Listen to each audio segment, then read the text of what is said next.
샬롬, 밤새 평안하셨습니까? 날씨가 추운데 건강관리 잘 하시기를 바랍니다. 오늘은 사사기 1장부터 계속 강해를 하도록 합니다. 오늘은 본문 1장 1절로 36절의 말씀을 나눕니다. 사사기는 사사시대의 이스라엘 역사를 기록해 놓은 책입니다. 사사시대는 여호수아가 죽은 후부터 사무엘 선지자에 이르기까지 약 350년 동안의 이스라엘 암흑 역사를 기록한 책입니다. 출애굽 때의 지도자 모세가 죽고 가나안 정복 때의 지도자 여호수아가 죽자 이스라엘은 급속히 이방 문화에 젖어들기 시작합니다. 이스라엘이 그럴 때마다 하나님께서는 그들을 이방인의 손에 붙여 징계하였습니다. 그런 가운데서도 이스라엘이 부르짖을 때는 사사들을 통해 구원했습니다. 본서는 그런 악순환이 반복된 역사에 대해 기록한 내용입니다.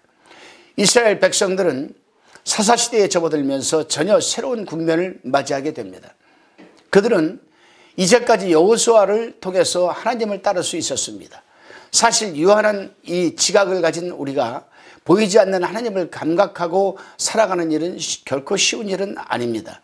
불가해 보이기도 합니다. 그러했기에 이제까지는 보이지 않는 하나님의 뜻이 여호수아를 통해 전해져 왔습니다.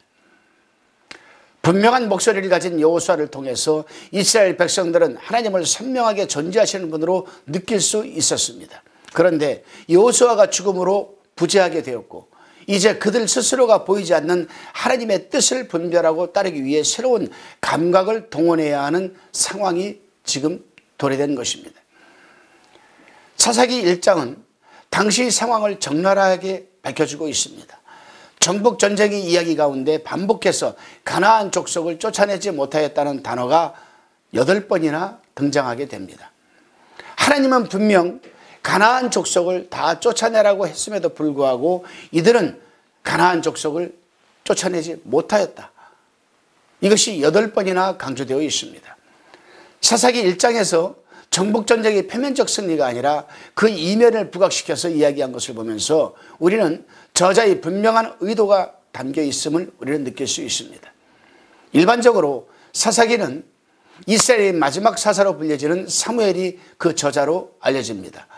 사무엘이 사사시대의 말미에 지난 역사를 성찰하며 이스라엘의 역사가 쇠락했던 원인을 살폈을 것이고 하나님의 말씀대로 가나안 정복이 온전히 이루어지지 못한 부분을 그 원인 중 하나로 보았음을 추론해 볼 수 있을 것입니다.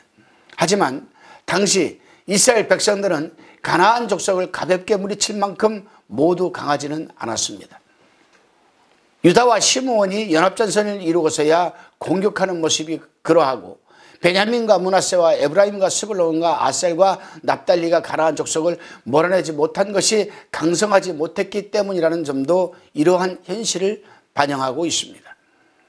그러니까 가나안 정복은 생각처럼 순식간에 깔끔하게 이루어지는 것이 아니었습니다. 그들은 가나안을 정복하는 사명을 역사 안에서 지속적으로 이루어야만 했던 것입니다.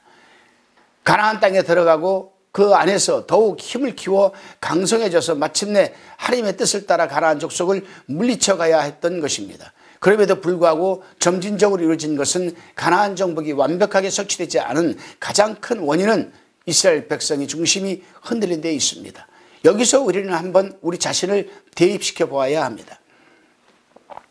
우리 자신도 마찬가지입니다. 하나님을 믿고 예수 그리스도를 구주로 영접하고 내 안에 성령이 들어오십니다.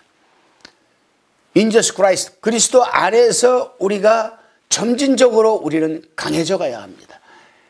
그래서 우리는 눈에 보이는 세상과 싸워서 나 자신을 믿음으로 지켜내야 하고 악한 영들과도 영적 세계에서도 우리 싸워서 이겨내야만 합니다.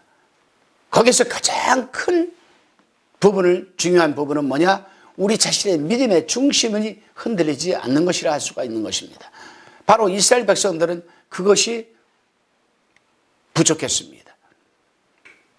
그들이 정복하지 못한 가나안 민족은 전통과 유산과 문화와 언어와 삶의 방식을 가진 존재들이었습니다. 가나안 민족과 같이 살아간다는 것은 다른 정신과 가치가 이스라엘 백성들 중에 혼합된다는 것을 의미하는 것입니다. 그것은 단번에 느껴지지 않겠지만은 삶을 구성하는 영향을 미치는 것들이었습니다.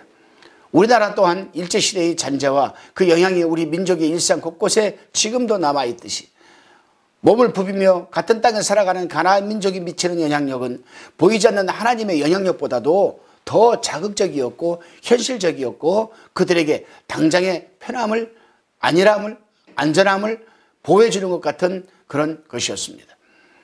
본문 사사기 1장에 비추어 보게 되면 오늘날 우리 시대의 모습을 바라보면 몇 가지 닮은 면모들을 우리는 볼 수가 있습니다.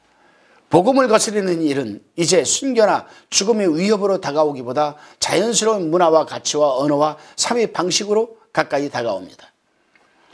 무엇이 선악과이며 무엇이 뱀의 말이고 무엇이 하나님의 말씀인지를 분별하지 않는다면 우리는 시대의 흐름 속에 휩쓸려서 살아갈 수밖에 없는 그런 거대한 사회의 일원으로 살아가야 할 것입니다. 깨어있으라 시대를 분별하라는 성경의 촉구가 간절히 들리는 이유입니다. 하지만 이러한 연약한 저희들임에도 불구하고 예수님은 그 모습 그대로 제자로 우리를 불러주셨습니다. 그러므로 저희는 이스라엘이 여호수아를 잃은 뒤 하나님께 직접 묻고 드리며 가나안을 정복하였듯이 끊임없이 하나님을 마주하고 묻고 드리며 우리를 향한 주님의 뜻을 따라 살고자 애써야 하겠습니다. 거대한 사회 속에서도 하나님 안에서 기도와 분별과 따름의 과정을 지속할 때 우리는 이 시대를 향한 하나님의 뜻에 한 걸음 더 가까이 가게 될 것입니다. 오늘 아침 저희들이 기도가 분별의 자리, 따름의 자리가 되기를 주님의 이름으로 축원드립니다. 기도드리겠습니다. 주님, 여호수아를 잃은 이스라엘 백성들이 세세히 하나님께 물으며 가나안을 정복해가는 모습을 봅니다. 사람의 말을 듣고 사람을 의지하고 사람에게 맡기는 신앙이 아니라 내가 하나님께 묻고 듣고 따르는, 그래서 자립하는 신앙으로 서게 하여 주옵소서. 그래야 가나안 족속의 혼합된 문화와 가치와 구조 속에서도 우리를 향하신 하나님의 뜻을 분별하여 따르게 하여 주옵소서.